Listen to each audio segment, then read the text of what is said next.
A bus journey through northern Israel. The destination is the West Bank border. Arik Ascherman works for Rabbis for Human Rights. The initiative supports Palestinians every year during the olive harvest.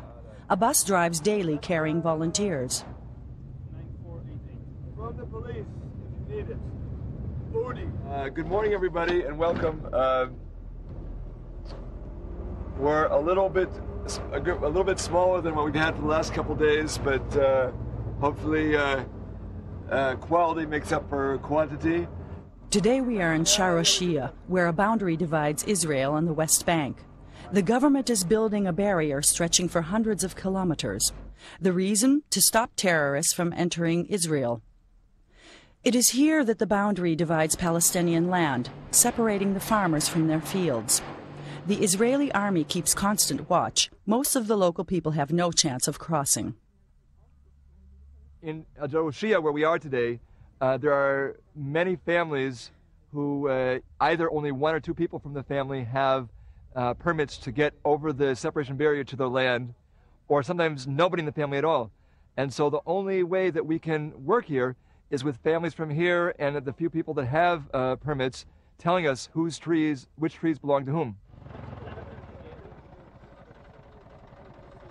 1 kilometer away from the field, Arik Ascherman meets with the Israeli harvest workers and the Palestinians who are allowed to visit their land.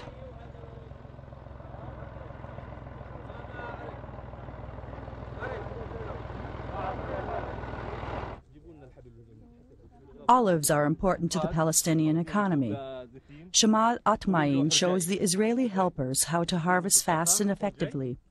He is under time pressure. The farmer will not only harvest his own olive trees today, he will also help the families who have not been allowed to cross the border.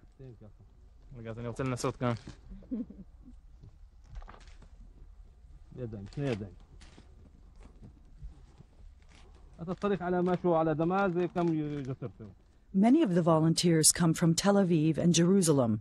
They are city people who are inexperienced for the harvest. We have lots of olives in my village, so for me it's like... Arik Ascherman, however, has much experience. For 3 years now, the Rabbis for Human Rights have been organizing and protecting the harvest. Everybody's got their own systems. There's some places that you do it by hand. There's some places they'll bring like rakes, which work very well. There are some places where you'll see people beating the trees, while other places will say that's an awful thing to do, that insults the trees and they won't give fruit the next year if you do that. Not all Palestinians wish to accept the support the rabbis are offering. There are families who do not want to be helped by Israelis. For them, all Israeli people are a part of the garrison power. The people here, however, are very grateful. For the lunch break, they have brought so many provisions, it is a little embarrassing for the helpers. Most Palestinians are living in abject poverty. Shamal Atmain is the only member of his family who may work on the olive grove.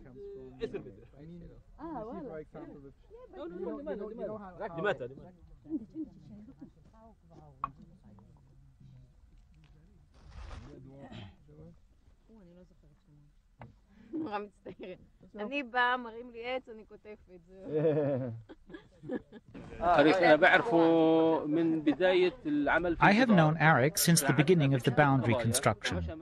He has often helped us in court. I beg all Israelis to help us in this miserable situation, religious or not, whether or not they are soldiers. Arik comes to us in a time when the people cannot harvest their land.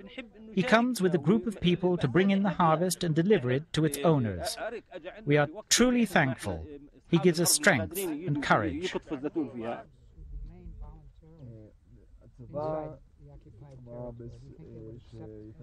The rabbis' work not only takes them to the border, they are also traveling deep into the West Bank, where they protect the Palestinian farmers from radical settlers.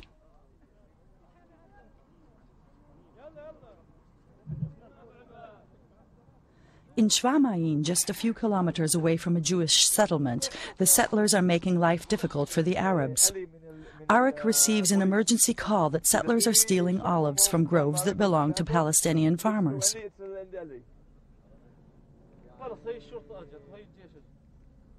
The rabbi and the farmers catch two settlers stealing olives. They have little interest for the olives now. They hectically pack their things together. They don't want to be filmed.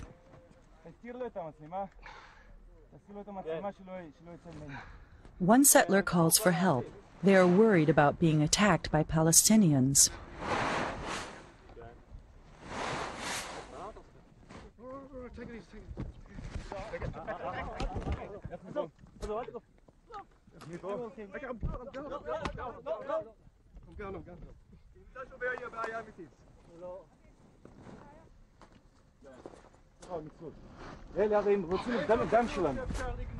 These people help the Hamas and the Hezbollah. Not right at this moment, but normally they do. If they had the chance now, they would be throwing stones at us. It's only because you are here that they do not.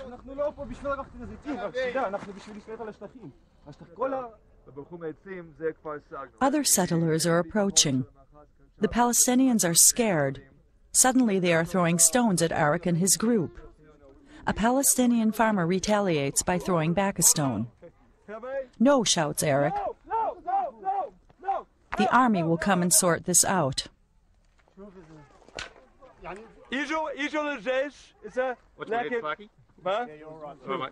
What? This is all a part of a normal day for the Palestinian farmers. There are often problems with the settlers. On Tuesday, when we arrived, we saw that many trees had already been harvested, and some had even been damaged. I saw them, and I approached them.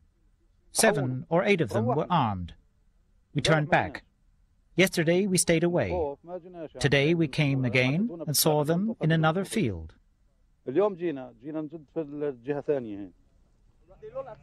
The Israeli army and border police have arrived. The settlers have quickly disappeared. A uniformed officer tells Arik and his group to go back and wait. The police promise to capture those responsible. Every human being, whether they're Jewish or Palestinian or whoever, have to be accorded their full human rights, the respect that comes with being created in God's image. Out here, we've seen over the last few weeks during this olive harvest season, problem after problem. We get reports of people being beaten, intimidated. There's even been a murder. The olive harvest lasts from October to December. Within this time, the rabbis will have over 50 assignments to organize. None passes without incident. Arik heads the initiative Rabbis for Human Rights, a full-time job. In his office in Jerusalem, Jeremy Milgrom, also a rabbi, visits him. His first question, "Did you see the Red Sox game yesterday?" Arik shakes his head. There was no time for baseball. Both are Americans and they converse in English. Jeremy Milgrom is a founder of Rabbis for Human Rights. Today he organizes a relief project for the Palestinian Bedouins. I sent it like within 24 hours. Have you been out there recently? No. It's a mamash tnufa. The rabbi travels many times a week to the Bedouin settlement, situated just a few kilometers from Jerusalem on the West Bank. Well, we're on a piece of a bypass road, really, a settler road. It's been a while since there have been any shootings at Israeli traffic on this road. It happened a few times at night, but no, I haven't been afraid. I mean, before they built the wall, the road I preferred to take to the Jahalin was through East Jerusalem. It was shorter and it was more interesting. The Palestinian city of Azariah is Milgrom's destination. On a barren hill live almost 1,000 Bedouin people from the Shahalin tribe. Most of them live in tents and tin huts. Some families have managed to build houses.